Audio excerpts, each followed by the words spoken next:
Mike Pence in Bedford, Virginia, speaking now. Today, 75 years ago.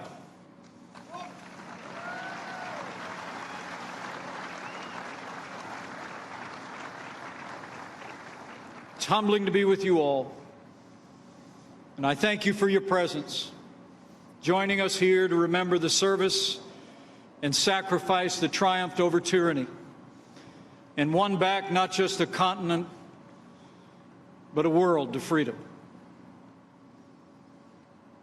On June 6, 1944, they embarked on Operation Overlord, on what General Eisenhower called the Great Crusade.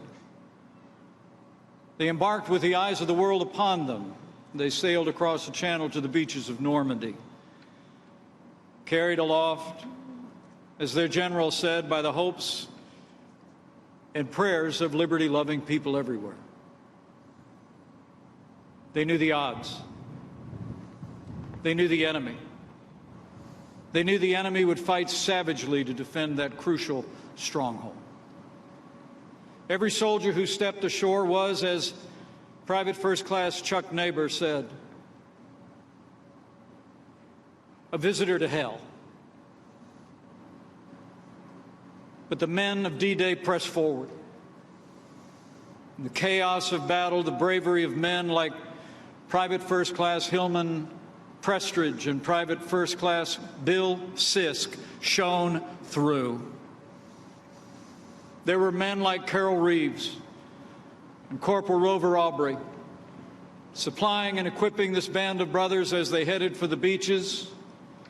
There was Second Class Petty Officer Samuel Berry, leaping from his landing craft to swim ashore, and Second Class Petty Officer Vincent Kordak, who was caring for the wounded as bullets whistled by.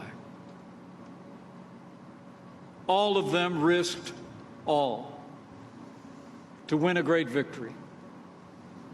And all of them, by God's grace, are here with us today.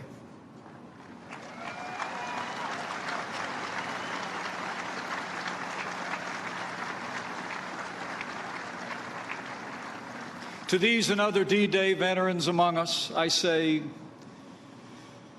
gentlemen, you honor us with your presence. And I want to assure you, we see you not just as you are, but as you were. And seeing that, we marvel at the courage that you showed as young men. You stormed the beaches and faced the shadow of death without fear. As President Trump said today in Normandy, to those who fought on D-Day, in his words, you are among the very greatest Americans who will ever live. You are the pride of our nation, and we thank you from the bottom of our hearts.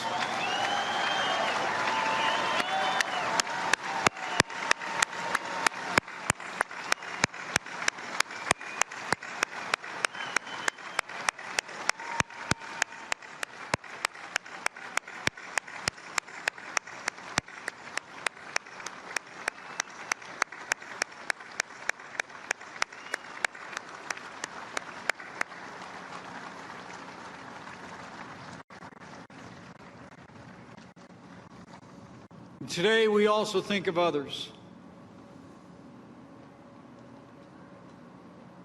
from this very community who were among your ranks on that fateful day.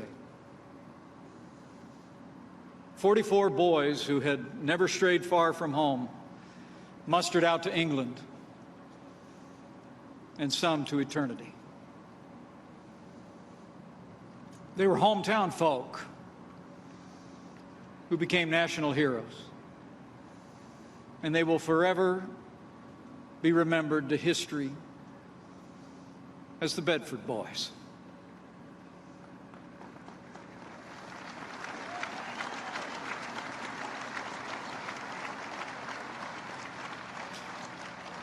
Since the earliest days of our republic, Bedford, like every other community in this land, has given its finest to defend America in battle. But for Bedford,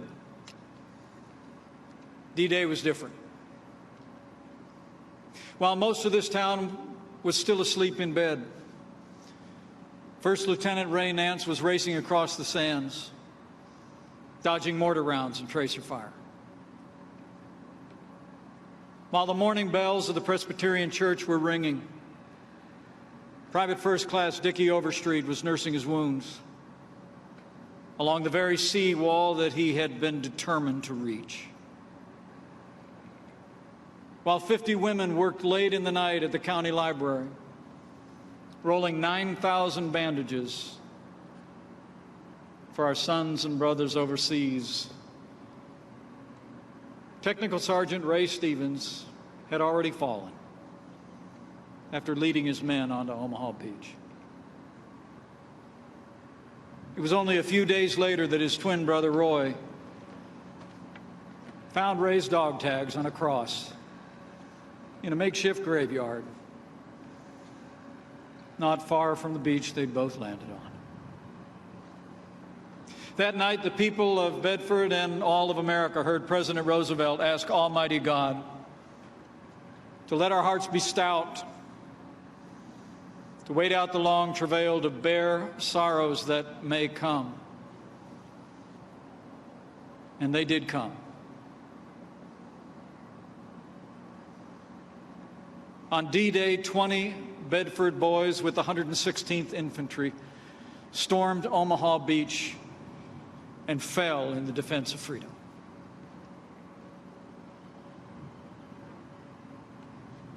That such a small town would make such a sacrifice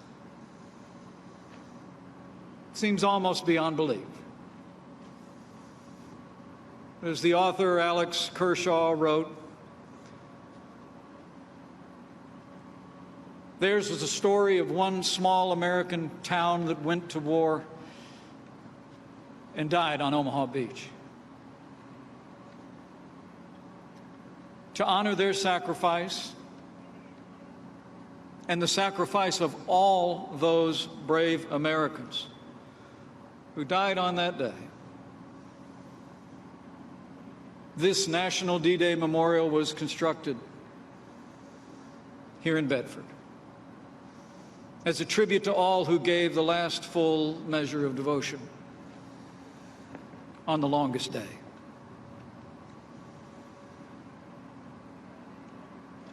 It is a profound honor for me to stand with you on this day at this memorial.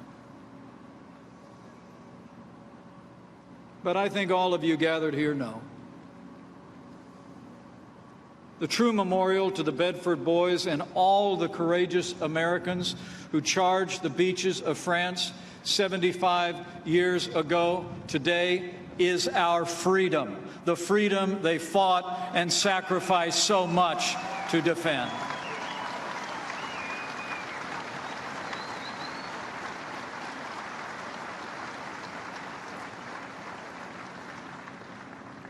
So God bless the Bedford Boys and all the 9,388 Americans who lie in that quiet field overlooking the beaches they took 75 years ago today. God bless all the heroes forged on that day of days who fought and came home to the families and the land they loved. And on this 75th anniversary of D-Day, on behalf of a grateful nation, to those brave veterans gathered here who fought so long ago, and to all those looking on from glory, we say one more time, thank you for your service. Thank you for our freedom. God bless you. God bless our armed forces. And God bless the United States of America.